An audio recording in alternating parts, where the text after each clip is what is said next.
एक समय की बात है। भारतवर्ष के वैभवशाली राज्य चंद्रपुर में राजा विक्रम सिंह का शासन था। राजा के पास अतुल्य शक्ति थी, विशाल सेना, सोने से लदे महल और चारों दिशाओं में फैला साम्राज्य। लेकिन इन सब के बीच राजा का हृदय पत्थर के समान कठोर था। वह धर्म और भक्ति को कमजोरों का सहारा मानता था। उसका मानना था कि दुनिया केवल कर्म और दंड पर चलती है, कृपा और करुणा पर नहीं। वह अक्सर कहता, यदि कृष्ण हैं तो वे मेरे सामने क्यों नहीं आते? क्या वे मेरी शक्ति से डरते हैं? एक बार राज्य में एक महान संत का आगमन हुआ, जिन्हें लोग स्वामी आनंद कहते थे। जब वे राज दरबार में पहुंचे तो पूरी सभा उनके तेज से आलोकित हो गई। राजा ने अपनी ऊंची गद्दी पर बैठे बैठे ही व्यंग्य किया, महात्मन, सुना है आप दिन रात उस ग्वाले का गुणगान करते हैं जो दिखाई भी नहीं देता। यदि आपका वह कृष्ण सच में है तो मुझे कोई प्रमाण दें। मेरे इस लोहे के भारी सिंहासन को अपनी प्रार्थना से स्वर्ण का बना दें, तभी मैं मानूंगा कि आपकी भक्ति में शक्ति है।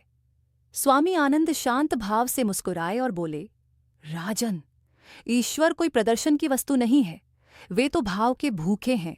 जैसे सूर्य का प्रकाश अंधे को दिखाई नहीं देता, वैसे ही अहंकार से भरी आंखों को परमात्मा का रूप दिखाई नहीं देता। तुम पत्थर में भगवान ढूंढ रहे हो, जबकि भगवान तो तुम्हारे भीतर सोए हुए प्रेम में है। राजा को यह अपमान लगा और उसने क्रोध में आकर संत को काल कोठरी में डालने का आदेश दे दिया।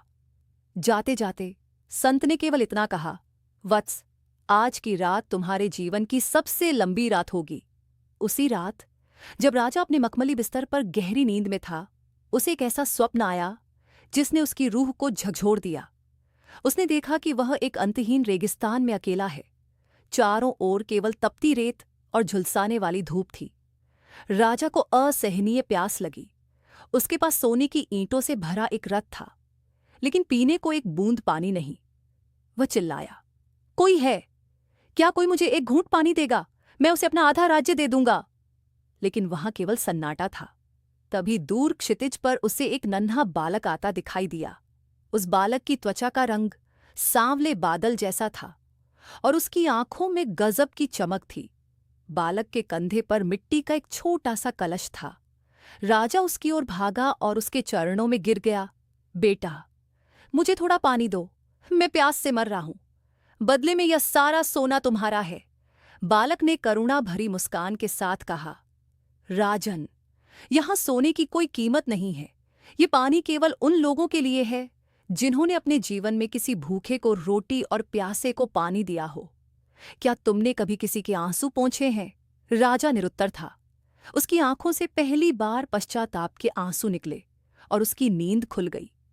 अगली सुबह दरबार का दृश्य बदला हुआ था।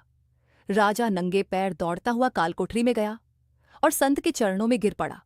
उसने रुंधे गले से पूछा, गुरुदेव, मैंने अपनी शक्ति के मद में सत्य को नहीं देखा। मुझे कृष्ण कहाँ मिलेंगे? संत ने उसे उठाया और प्रेम से कहा, महल छोड़ो और आम आदमी के दुख को अपनाओ। जहां सेवा है वहीं श्याम है। राजा ने उसी दिन राजसी वस्त्र त्याग दिए और एक साधारण सेवक के वेश में राज्य के भ्रमण पर निकल पड़ा। उसने देखा कि अकाल के कारण प्रजा भूख से बिलख रही है। उसने अपने व्यक्तिगत खजाने खोल दिए। वह खुद सड़कों पर उतरकर बीमारों की सेवा करता, अनाथों को भोजन कराता और रात रात भर जागकर गरीबों की झोपड़ियों की मरम्मत करता। लोग हैरान थे कि उनका क्रूर राजा अब भक्त विक्रम बन चुका था। कई बार उसे अपमान सहना पड़ा, कई बार भूखा सोना पड़ा, लेकिन हर बार वह मुस्कुराकर कहता, जय श्री कृष्ण। वर्षों की कठिन तपस्या और सेवा के बाद राजा वृद्ध हो गया। उसकी आंखों की रोशनी कम हो गई थी, लेकिन उसके अंतर मन का प्रकाश बढ़ गया था। एक दिन वह एक पुराने मंदिर की सीढ़ियों पर बैठा था। शाम का समय था और ठंडी हवाएं चल रही थीं। तभी उसे अपने कानों में एक मधुर बांसुरी की तान सुनाई दी। उसने आंखें खोलीं तो देखा कि उसके सामने वही स्वप्न वाला बालक खड़ा है। बालक ने अपना मिट्टी का कलश राजा के होंठों से लगा दिया। जैसे ही पानी की पहली बूंद राजा के कंठ से नीचे उतरी, उसे लगा जैसे करोड़ों सूर्यों का प्रकाश उसके भीतर समा गया हो। बालक के रूप में साक्षात श्रीकृष्ण प्रकट हुए और बोले, विक्रम, तुमने मुझे पा लिया। जब तक तुम राजा थे मैं तुमसे दूर था, जब तुम सेवक बने तो मैं तुम्हारे साथ चलने लगा। राजा की आत्मा उस दिव्य ज्योति में लीन हो गई। अगले दिन जब गांव वालों ने मंदिर के द्वार खोले तो वहां राजा का पार्थिव शरीर था, जिसके चेहरे पर एक ऐसी अलौकिक शांति थी जिसे शब्दों में बयान नहीं किया जा सकता था। इस कहानी की सीख: सच्ची भक्ति केवल घंटों मंदिर में बैठने या माला जपने में नहीं है। असली भक्ति वह है जब हम अपने अहंकार को त्याग कर दूसरों की सेवा को अपना धर्म बना लेते हैं। ईश्वर को पाने का सबसे छोटा रास्ता मानवता की सेवा है।